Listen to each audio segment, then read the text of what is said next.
Bon Goût depuis 1971 vous présente Sud Radio, il n'y a pas d'âge. Bonjour Jean-Marie et bonjour à tous. Eh bien, ce matin, dans Il n'y a pas d'âge pour pousser un coup de gueule, ce coup de gueule va être contre la justice qui n'écoute pas les arguments des avocats des familles et des enfants dans les histoires de placement d'enfants dans les foyers de l'ASE, l'aide sociale à l'enfance.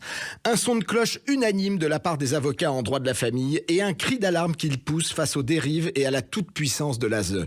Ce le matin, pour lever le voile sur ce scandale, nous recevons Maître Michel Amas, avocat marseillais spécialisé dans les affaires de placement abusif d'enfants. Bonjour Maître Amas. Bonjour. Bonjour. Alors, depuis un an, Maître Amas, Franck, le fils de vos clients Karine et Michel, alors Franck a 17 ans, il est placé depuis plus de 3 ans et demi dans des foyers de l'ASE. Il vous envoie donc depuis un an des SMS toutes les semaines pour vous supplier de l'aider à retourner chez ses parents et à lui permettre de voir son frère. Vous envoyez plus de 3 courriers par mois au juge dans ce sens, en relayant les SMS de Franck. Que vous répond-on, Maître Amas ? En un mot, c'est simple, rien. On me répond rien.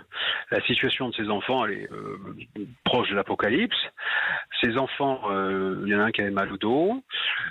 Ses parents ont vu un médecin, ils habitent dans la région de Foix. Ils sont allés voir un médecin à Toulouse qui a mis ces enfants dans un protocole de soins assez lourd, des prises de médicaments. Et à un moment, ils ont mis un des enfants en fauteuil roulant. L'école a fait un signalement. Et là, ils ont été placés quasiment immédiatement, disant que les parents avaient un syndrome de Munchausen par procuration, c'est-à-dire qu'ils surmédicalisaient l'enfant. Ça fait 4 ans. Et alors, comment se déroule la procédure judiciaire qui en découle depuis 4 ans ? Il se déroule rien, il n'y a pas de procédure. C'est-à-dire que les enfants sont placés. Ils ont des droits de visite de loin en loin. Au début, c'était une fois par mois en lieu médiatisé, c'est-à-dire avec des gens. Donc, droit de visite des parents. Les parents peuvent venir les voir. Droit de visite des parents, c'est-à-dire que les parents et les enfants se rencontrent une fois par mois dans un lieu avec des gens, c'est médiatisé, qui regardent comment ça se passe. Et puis, les services ont éloigné ce droit. C'était plus une fois par mois, maintenant c'est une fois par trimestre. Alors, là, par exemple, ils ont eu quelques heures à Noël. Alors concrètement, Maître Amas, pourquoi les juges n'écoutent pas les arguments des avocats et ne prennent pas en considération les témoignages de professeurs en médecine, alors justement dans ce cas-là, alors qu'ils écoutent des arguments de représentants de l'ASE qui sont un peu moins qualifiés ? C'est un système, c'est tout simple, c'est un système. Le magistrat délègue quasiment tous les pouvoirs aux services sociaux. Les services sociaux donnent le fruit de leur travail, ce qu'on appelle un rapport des services, ils le donnent la veille. Et le magistrat homologue. Alors il y en a qui résistent, mais il y en a très peu. Ça se compte. Moi, j'ai tous les juges français, je les ai tous dans mon cabinet. Ils se comptent sur les doigts de nos deux mains. Les juges qui résistent à l'ASE. Simplement, ils homologuent ce que dit l'ASE. Et comme là, les parents sont en souffrance, n'ont pas vu les gamins depuis 4 ans.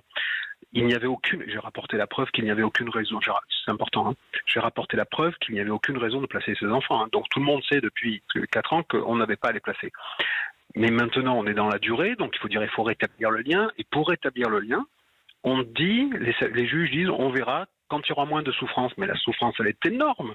Les parents souffrent parce qu'ils ne voient pas les enfants souffrent parce qu'ils ne voient pas les parents. Moi, ces gamins, notamment un des deux, ces 2 frères, il y en a un des deux qui, avec un téléphone qui prend, c'est jamais le même numéro, qui m'appelle, m'envoie des SMS de manière extrêmement régulière, quasiment un par semaine, en disant, il écrit, je te supplie.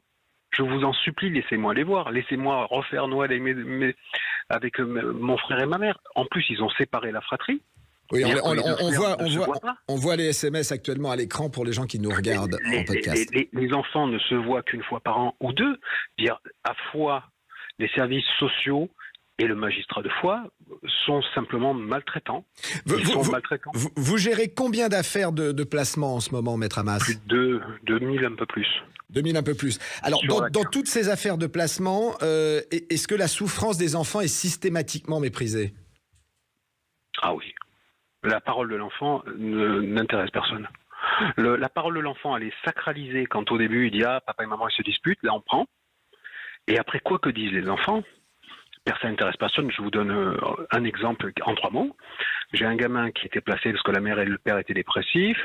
Il est de Draguignan, le place à Marseille. L'enfant fait des lettres régulières à tout le monde en disant « Je comprends que je ne les vois pas, mais je veux les voir un peu ». Personne n'a répondu. L'enfant s'est jeté d'un pont à côté de la Bonne Mère chez nous. Et il s'est écrasé par terre et ça n'a intéressé personne. Le magistrat, ça n'intéresse pas. Les juges, ça n'intéresse pas. Des condoléances, on n'en a pas eu non plus. Tout le monde s'en fout. Oui, mais alors Maître Amas, pourquoi on est dans cette situation ? parce qu'il faut nourrir l'administration de l'aide sociale à l'enfance. C'est une administration qui est extrêmement goulue, qui travaille qui n'est pas compétente. Celui qui prend la décision, ce n'est pas le sachant. Par exemple, moi, je suis orgueilleux de mes 10 années d'études. Pas parce que je les ai faites, c'est parce que je les ai réussies. Le juge aussi. L'expert psychiatre Bac+12. Le psychologue Bac+8. Celui qui décide, c'est pas l'un d'entre nous qui est un sachant. C'est l'EduxP qui est formé en 18 mois, 8 mois de stage, 8 mois de formation. Et il y a un intérêt. Le budget de la justice, par exemple, 100. La médecine, c'est 200. L'armée, c'est 400. L'aide sociale à l'enfant, c'est temps par enfant. Oui. C'est tout simple. On parle que des détenus, des voyous en France. Dès qu'il y a un fait divers, on parle que d'eux. C'est 76 000% la population, 76 000 personnes, la population pénale en France, le stade Vélodrome. Et des enfants qui relèvent de l'ASE, c'est 324 000. Et des enfants placés, c'est 224. Bon, écoutez, Maître Hamas, un trafic. on va se quitter sur ce chiffre. On y reviendra. On ne se lâche pas parce qu'il faut faire savoir les choses. Merci beaucoup pour votre éclairage sur cette dérive judiciaire. Je rappelle que vous êtes l'auteur du livre Chronique du mépris ordinaire, placement abusif, qui vient de sortir aux éditions du Panthéon et qui est un livre absolument passionnant et édifiant par rapport à ce que vous révélez. Je tiens juste à dire quelque chose. Elle s'appelait Méline Vissocki. Elle avait 11 ans. Elle était hébergée en maison d'accueil à Pierrefonds et le lundi 23 octobre 2023, elle a été retrouvée pendue dans sa chambre de la Mex de la Clairière. Si son placement pour la protéger d'une vie familiale dangereuse ne fait aucun doute, il faut pointer du doigt le nombre exponentiel de suicides d'enfants placés car les conditions d'accueil dans les lieux censés les protéger sont de plus en plus inhumaines. Jean-Marie, après ce qu'on vient d'entendre, écoutez, on va se retrouver à midi pour une émission de Y'a pas d'âge avec Catherine Bully, beaucoup plus chaleureuse, mais dans laquelle nous reviendrons sur ce que nous venons de dire. Et dans Y'a pas d'âge pour oser en parler, nous parlerons du maintien à domicile des seniors avec Guillaume Richard, le PDG du groupe WeCare, le leader du service à la personne à domicile. Il vous fera découvrir toutes les solutions et les aides financières qui existent. Dans Y'a pas d'âge pour s'informer, eh bien, nous irons voir que les complémentaires santé pour seniors, il y a du grand n'importe quoi dedans. Et on va vous aider à trouver la meilleure et qui vous couvrira le mieux. Et Philippe Bouvard, qui n'a rien perdu de son mordant et de son humour, sera avec nous. À tout à l'heure.